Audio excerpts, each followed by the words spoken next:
Imagine waking up tomorrow and discovering that a man named Socrates is walking through the streets of your city, not as a historical figure lost in school books, but as someone in the flesh, wearing a simple robe, a long beard, curious eyes, and a question on the tip of his tongue. He's not interested in knowing what you do for a living, how many followers you have, or what you are posting on your stories. He stops you, looks you in the eye, and asks something disconcerting. You know who you are. That's all. No accusations, no ready-made answers. Just a question that breaks down. A question that breaks down the doors you have spent your life trying to keep closed, because Socrates believed that there is only one way to truly live. Know yourself. Now stop and think about how many times you act automatically. How many times you repeat phrases. You make decisions, follow trends without even realizing where they come from.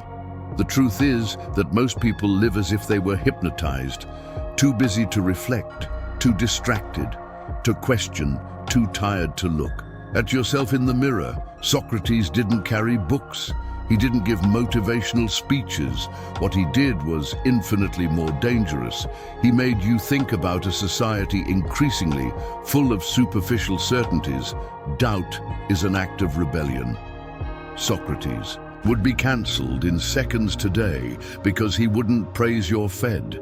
He wouldn't agree with your fragile truths.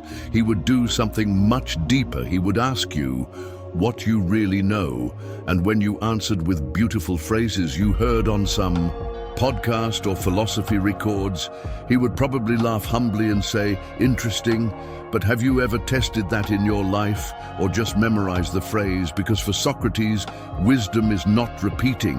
What you heard, it is living. What you understood. He believed that the human soul only develops when it is challenged.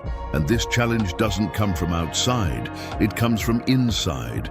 It comes from looking at your own history, your contradictions, your fears come from realizing that perhaps you are building a life based on others' expectations and not on what is genuinely yours.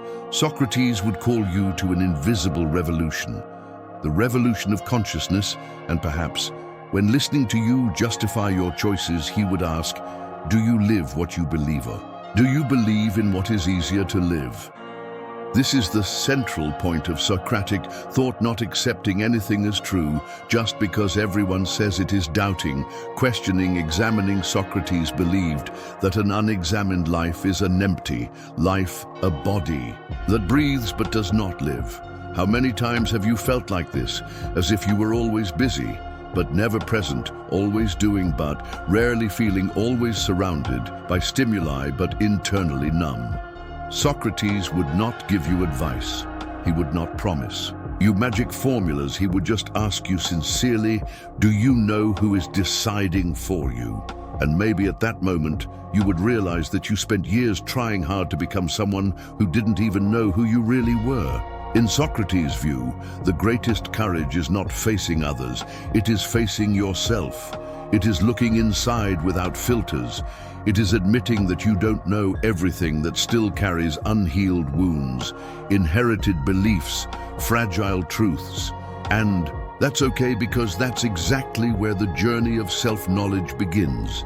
A journey without a map, without a GPS, without guarantees, but which has as its final destination something that no one can steal from you: authenticity, clarity, inner peace. If Socrates were here today, maybe he wouldn't have a YouTube channel. Maybe he would be sitting in the square, waiting for someone. Maybe you would stop for 5 minutes, not to listen to answers, but to allow yourself to ask the right questions.